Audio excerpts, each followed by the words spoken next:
معمولی سی غلطی کی وجہ سے جنگ میں شکست۔ حضرت انس رضی اللہ تعالیٰ عنہ کی شہادت۔ بسم اللہ الرحمن الرحیم۔ حضرت انس رضی اللہ تعالیٰ عنہ بن نضر کی شہادت کا قصہ۔ حضرت انس رضی اللہ تعالیٰ عنہ بن نضر ایک صحابی تھے جو بدر کی لڑائی میں شریک نہیں ہو سکے تھے۔ ان کو اس چیز کا صدمہ تھا، اس پر اپنے نفس کو ملامت کرتے تھے کہ اسلام کی پہلی عظیم الشان لڑائی اور تو اس میں شریک نہ ہو سکا۔ اس کی تمنا تھی کہ کوئی دوسری لڑائی ہو تو حوصلے پورے کروں۔ اتفاق سے احد کی لڑائی پیش آ گئی جس میں یہ بڑی بہادری اور دلیری سے شریک ہوئے۔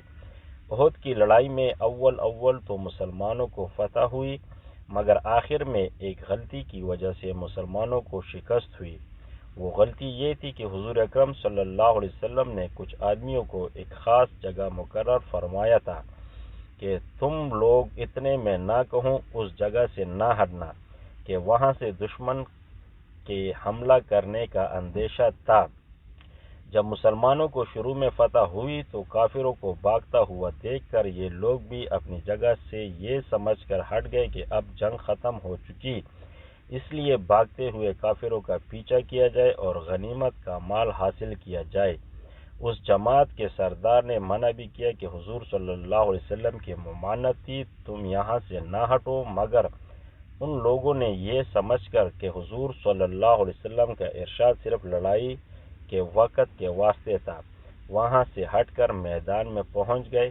بھاگتے ہوئے کافروں نے اس جگہ کو خالی دیکھ کر اس طرف سے آ کر حملہ کر دیا۔ مسلمان بے فکر تھے، اس اچانک بے خبری کے حملے سے مغلوب ہوئے اور دونوں طرف سے کافروں کے بیچ میں آ گئے، جس کی وجہ سے ادھر ادھر پریشان بھاگ رہے تھے۔ حضرت انس رضی اللہ تعالیٰ عنہ نے دیکھا کہ سامنے سے ایک صحابی حضرت سعد بن معاذ رضی اللہ تعالیٰ عنہ آ رہے ہیں۔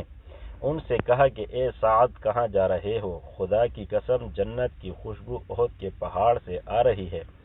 یہ کہہ کر تلوار تو ہاتھ میں تھی ہی کافروں کے ہجوم میں گھس گئے اور اتنے میں شہید نہیں ہو گئے، واپس نہیں ہوئے۔ شہادت کے بعد ان کے بدن کو دیکھا گیا تو چنی ہو گیا تھا۔ 80 سے زائد زخم تیر اور تلوار کے بدن پر تھے۔ ان کی بہن نے انگلیوں کے پوروں سے ان کو پہچانا۔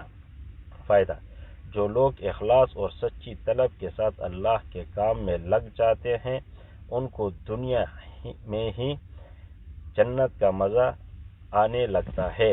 یہ حضرت انس رضی اللہ تعالیٰ عنہ زندگی ہی میں جنت کی خوشبو سونگھ رہے تھے۔ اگر اخلاص آدمی میں ہو جاوے تو دنیا میں بھی جنت کا مزہ آنے لگتا ہے۔ میں نے اپنے معتبر جو حضرت اقدس مولانا عبدالرحیم صاحب رائے پوری رحمۃ اللہ علیہ کے مخلص خادم ہیں، حضرت کا مقولہ سنا ہے کہ جنت کا مزہ آ رہا ہے۔ نوٹ: اللہ تعالی ہم سب کو حضرت محمد صلی اللہ علیہ وسلم کی اور صحابہ اکرام رضی اللہ تعالیٰ عنہ کی کامل اتباع نصیب فرمائے اور ان کے طریقوں پر چلنے کی توفیق عطا فرمائے، آمین ثم آمین۔